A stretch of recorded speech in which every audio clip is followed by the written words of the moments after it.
That'll be good. You can taxi up too, but hold short of the taxiway if you would. Then I'll get your bonus as soon as I can. Okay, we'll taxi up. We'll hold short of Thank you very much. Olá pessoal, meu nome é Laerte Gouveia. Bem-vindos ao 7º Air Sports, a nossa revista eletrônica. É um grande prazer estar com vocês novamente. E vou começar esse programa pedindo mais uma vez que vocês se inscrevam no canal, deixem o like, deixem seu comentário após o vídeo e compartilhem com os amigos. No nosso último programa, eu disse para vocês que eu não ia mais falar de segurança de voo. Eu tenho falado bastante nos últimos programas.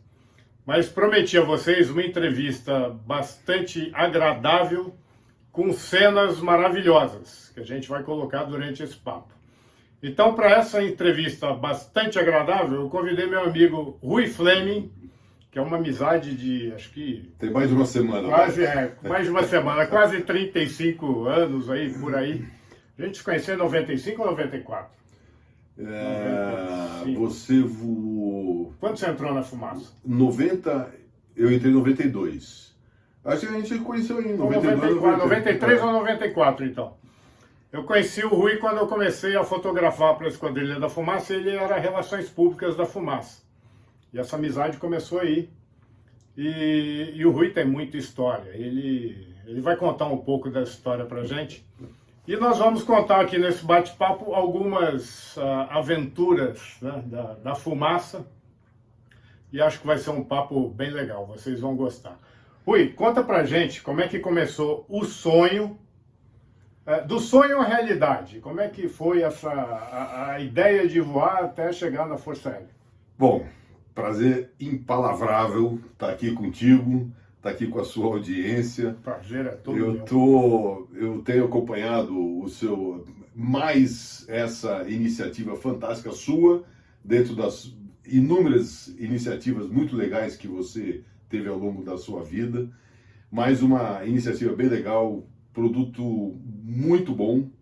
É uma honra poder estar aqui, é um prazer impalavrável. Prazer é todo meu, imagina. Assim, a qualidade das conversas, das dicas que você dá são muito legais. A gente vê pelos comentários, as pessoas realmente gostam bastante.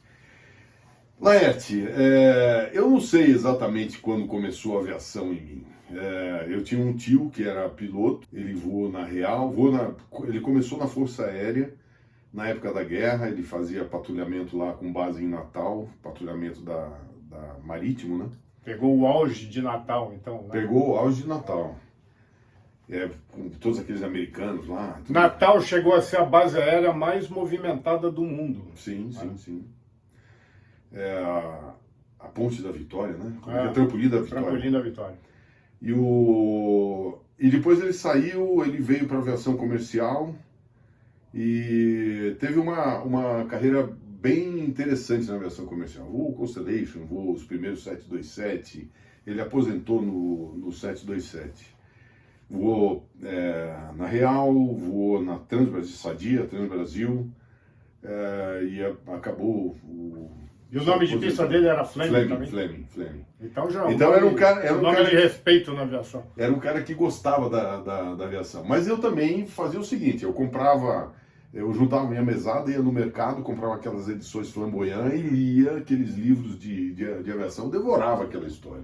Meu pai adorava levar a gente para o aeroporto de Congonhas, naquela prainha que tinha lá em cima. Foi lá que eu comecei. Todos nós começamos lá. Algodão doce, pipoca, depois voltar para casa, o gosto, o cheiro daquela pista era maravilhoso, né? E aí, eu lembro perfeitamente do primeiro voo que eu fiz, foi um voo que o meu tio arrumou da Varig para visitar os meus padrinhos que moravam em Governador Valadares. Então foi o primeiro voo que eu fiz. Aliás, o primeiro voo de viagem que eu fiz. Eu tinha feito um voo antes na Semana da Asa, que a VASP falou, não, vocês vão voar alguma coisa aqui. Fazer um voo para as crianças. Isso, eu sentei lá. Nossa, assim, era tudo muito mágico, muito mágico. Então, cada situação dessa, meus irmãos iam, e para mim ficou aquele negócio gravado na carne. E para os meus irmãos foi muito bacana, não sei o quê, mas cada um seguiu um rumo diferente. E aí eu entrei para a Força Aérea em 1977 e da Força Aérea a carreira foi... Agora, na Força Aérea, Flamengo, você ficou muito conhecido pela fumaça.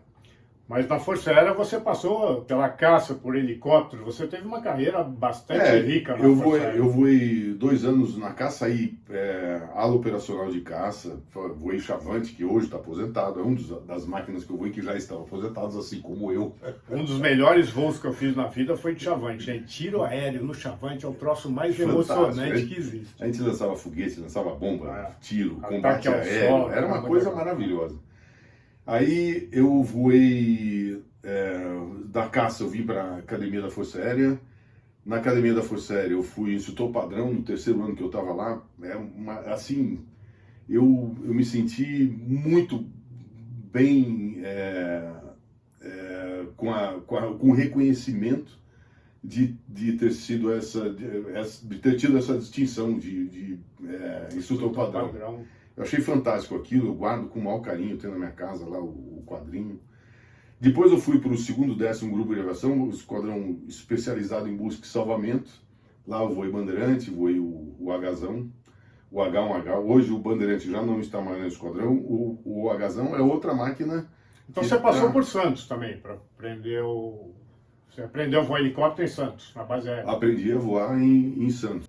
Voei lá o H-13, voei o Esquilo e depois eu operei, né, operacionalmente, foi o H1H.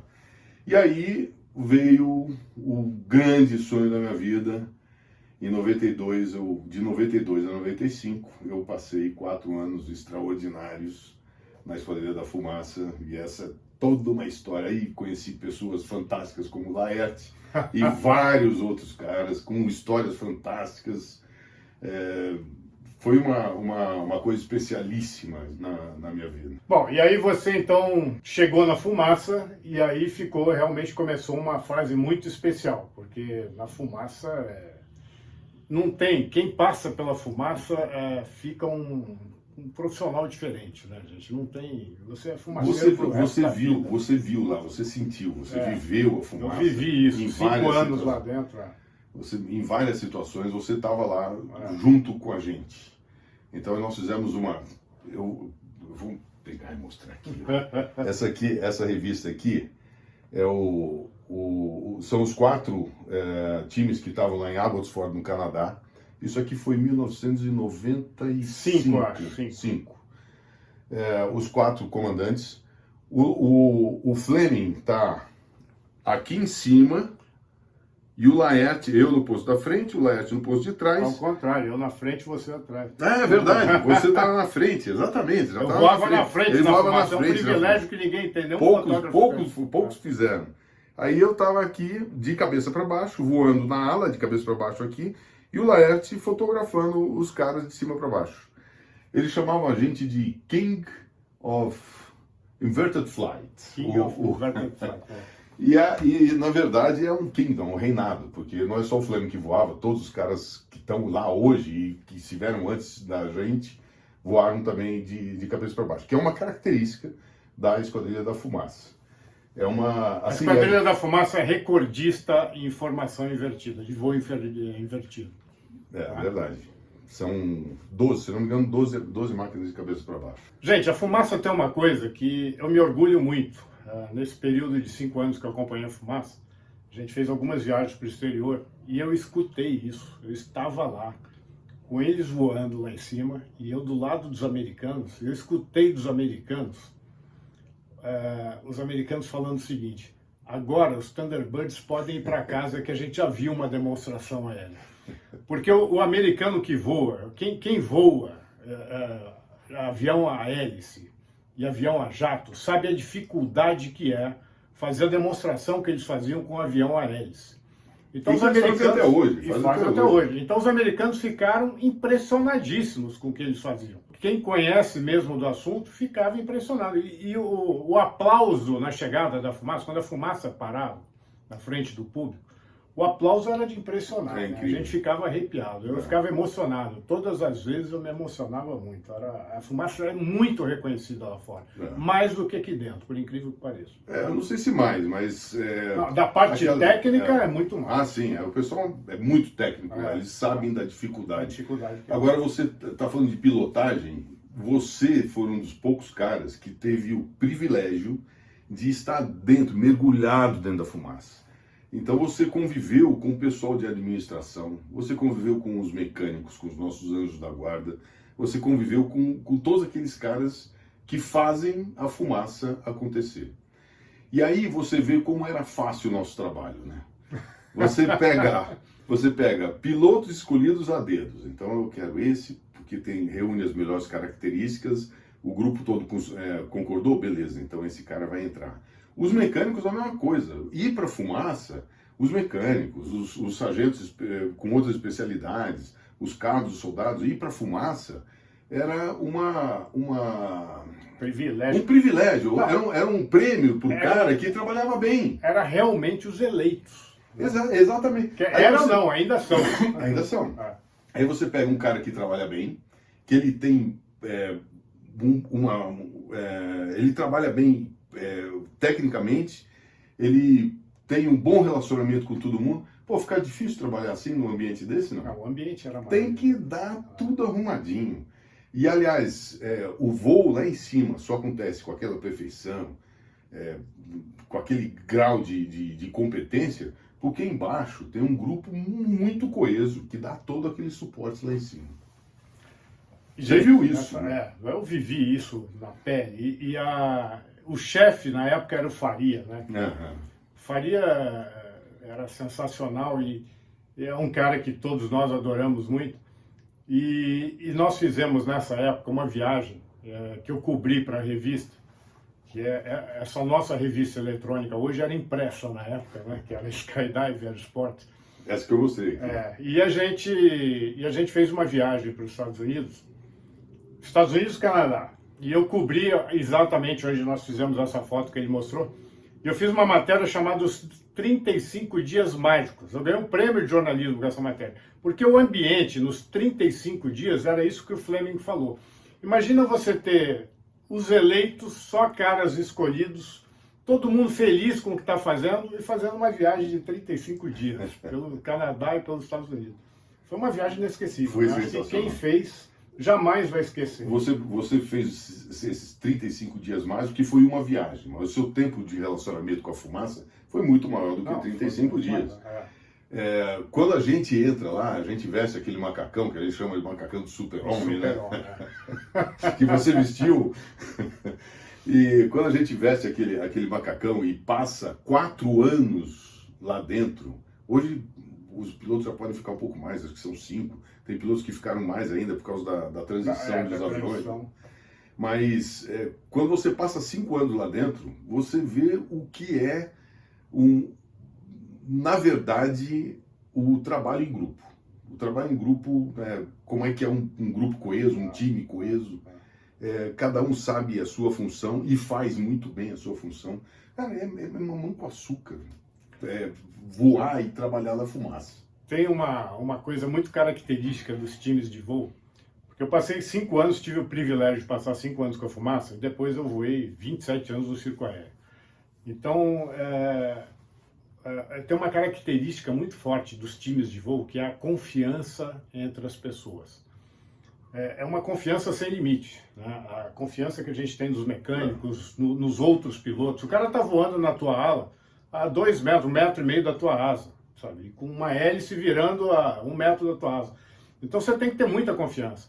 Então é como se fosse uma família, né? Sim. A confiança é como fosse realmente todos uma grande família. Então trabalhar nesse ambiente não tem preço, era uma coisa maravilhosa, né? Extraordinário, extraordinário. A gente costuma dizer que se você pegar todas as horas que você passou junto com o time e comparar com as horas que você passou com a família, você passou mais tempo com o time. Sem dúvida. Nos 4 anos que a gente ficou lá, a gente passou mais tempo com o time. Então é uma confiança. Quando eu cheguei lá na fumaça, teve alguns choques culturais muito importantes. Pô, você não entra dentro de uma máquina sem antes fazer uma externa, né? Uma inspeção externa, para ver se está tudo arrumadinho lá.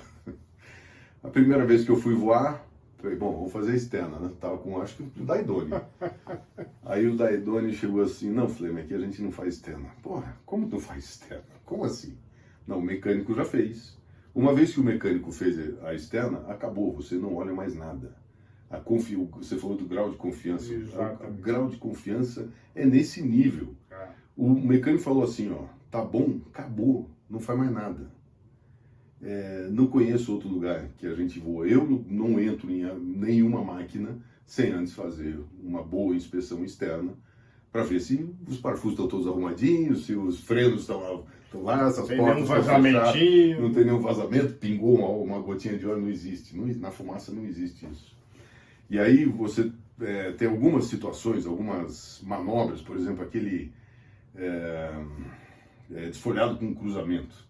Desfolhado que parece aquela catedral, né? Aquela descida. Você deve ter imagem para pôr aí. Tem, vou colocar. E é chamada, inclusive, de catedral, né? Aí vai 3 aviões para cada lado, depois volta todo mundo. E aquela manobra, um piloto só olha para um avião. Não dá para olhar para todo mundo. Então, o líder, como base, ele vai para cima do ponto dele. E os demais, cada um só olha para um. E cada um vai tirar uma fininha daquele... O maior livro menor. O 2 livro 1, o 3 livro 2 e assim por diante. Aí quando esse pessoal... Aí passa tudo arrumadinho.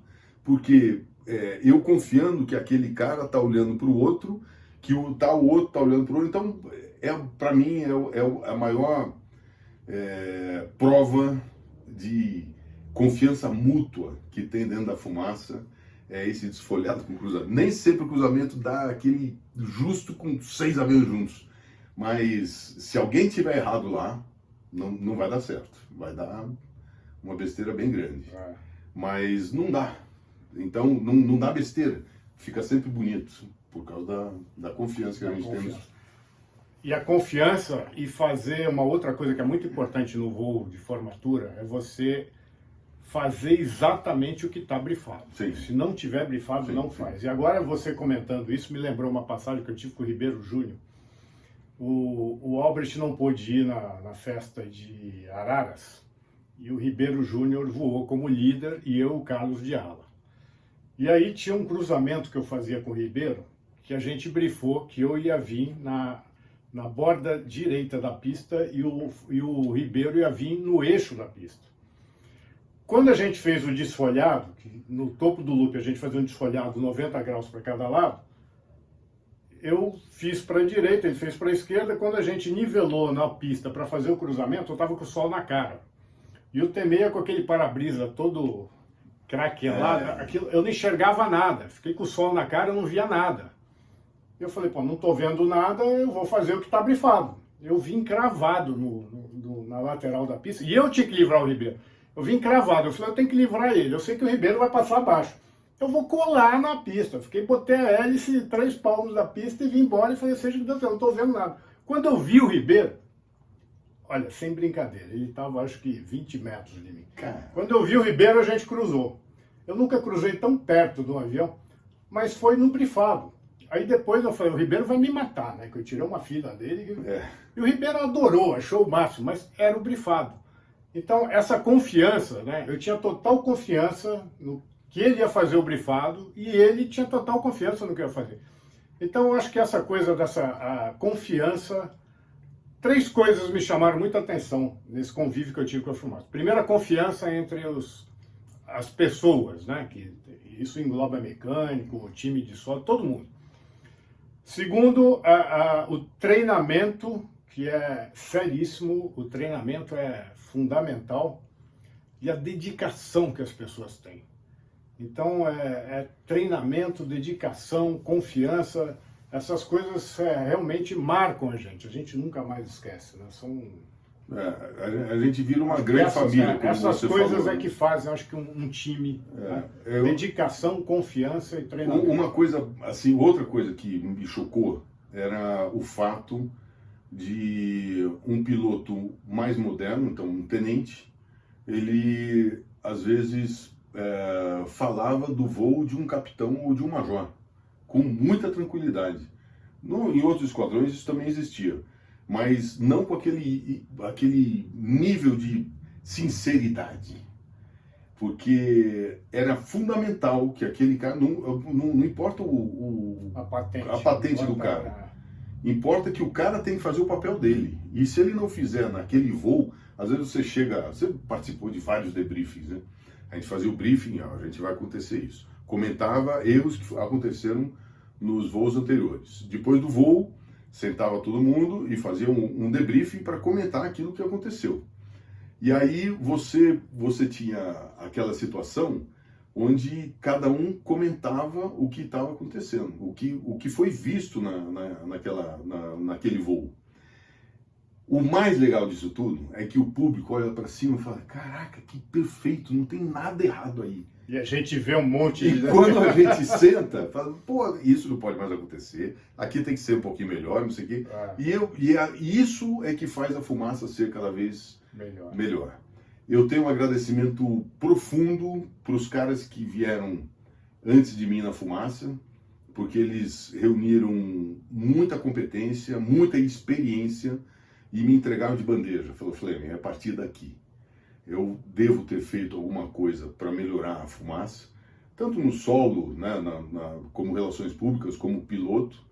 E aqueles caras que estão aí hoje, eles pegaram tudo isso, todos os outros que estavam aqui, e o cara que acabou de sair da fumaça, eles pegaram toda essa história aqui, guardaram muito bem guardado, então, e estão fazendo um voo cada vez. O voo que eles fazem hoje é melhor do que o voo que a gente fazia naquela época. O trabalho tem toda essa bagagem sendo aprimorada ano a ano. E eles vão deixar para os outros lá na frente. E mais alguém o público vai ficar cada vez mais maravilhado, e a gente, o piloto que vai estar na fumaça naquela época, ele vai estar com uma qualidade de voo muito superior daquela que a gente tinha lá atrás. Gente, a gente fala da fumaça, olha como o tempo passa rápido. Então, eu vou falar mais duas coisas. Primeiro, eu vou fazer um agradecimento aqui para o Fleming, que ele não tem ideia de como ele... Quer dizer, ele tem, eu já falei. Por causa dele, eu consegui voar com os Snowbirds, eu pilotando, gente. Vocês acreditam que eu pilotei o avião dos Snowbirds graças ao Fleming? E eu fui lá com a certeza que eu também ia fazer o voo. Não, você é militar da ativa, não vai. Não vai. Agora o Laerte foi. A inveja branca, mas é a mais pura inveja. E o Fleming, nessa hora que ele descobriu que ele não podia, ele falou: olha, o governo vem, ele voa com a gente na fumaça como fotógrafo, mas ele é piloto de esquadrilha e ele voa o Tucano na frente. E ele pilota o Tucano na ala, porque você me fez a pilotar muito o Tucano na ala. E aí os caras falaram: então tá bom, então ele vai voar. E no meio de um monte de manobra, a gente voando no meio das Rock Mountains, os caras me entregaram o avião e eu voando na ala com os Snowbirds, me senti o Top Gun, graças ao Fleming. Agora, Fleming, pra gente terminar, conta pra gente quem quer ser esse super-homem, botar o macacão do super-homem, o que ele tem que fazer? Cara, tem alguns requisitos, tem várias portas de entrada para a Força Aérea. O piloto é um dos pontos, mas tem várias situações. Tem a parte de medicina, tem a parte de engenharia, tem a parte de técnicos que se formam em Guaratinguetá, técnicos que são formados e ficam em quadro temporário, oficiais que ficam em quadro temporário. Tem uma infinidade. fab.mil.br. Entra lá que você vai encontrar todas as situações de como é que você faz. Para entrar na Esquadrilha da Fumaça... É isso que eu ia falar. Para entrar na Esquadrilha da Fumaça, você obrigatoriamente tem que ser piloto, claro. Você tem que fazer os 4 anos da Academia da Força Aérea, reunir 1.500 horas de voo total e 800 horas em voo de instrução, passar pelo conselho, e dentre outras coisas. Pelo menos 1.500 horas. Eu não conheço ninguém que tenha entrado com 1.500 horas. Normalmente o pessoal entra 2.000, 3.000 horas, alguma coisa assim. E aí passa pelo conselho e aí vai passar... Hoje em dia, se eu não me engano, é 1 ano para se adaptar ao Super Tucano, para aqueles que não vieram da caça, né, voando no Super Tucano. 1 ano ele se adapta ao Super Tucano e depois vai fazer 4 anos extraordinários. Fantástico. Esse conselho que é bacana. ele tem que tomar um sim de todo mundo da fumaça. Sim, ele sim, não entra, sim. sabe? Então é para fazer parte da família mesmo, né? É um negócio impressionante. Tem que tomar um sim. Bom, gente, eu gostaria de passar umas 2 horas aqui, mas eu prometo que eu convido o Fleming de novo para a gente continuar esse papo. Ó, papo não falta, né? Não falta. História também não falta. Então, pô, tem tanta história. O voo que nós fizemos um voo em cima de um porta-aviões, lembra? Sim, Um controle gritando pra gente Lexington, parar e a gente... lá em Corpus Christi. E o Faria, como? Seguem, seguem. E a gente fazendo passagem em cima do porta-aviões, você lembra? Então tem muita história pra gente contar. Mas hoje a gente termina por aqui. Vou pedir para vocês novamente se inscreverem no canal, darem seu like, façam seus comentários e compartilhem com os amigos. Então, gente, até a próxima. Muito obrigado. Foi um prazer estar com vocês novamente. Prazer impalavrável. Espero poder encontrar o Laerte em outras situações aqui e bater um papo aí. E Laerte, de coração, você tem muita história muito legal para contar. Eu espero que as pessoas te encontrem e que teu canal possa crescer à medida do conhecimento que você tem. E, gente, o Fleming está escrevendo um livro também que está para sair, está no forno. Não percam quando sair. Eu estou acompanhando a história, vai ser um livro fantástico. Já tem foto, né? Já tem foto. Tchau, gente. Até a próxima. Abraço.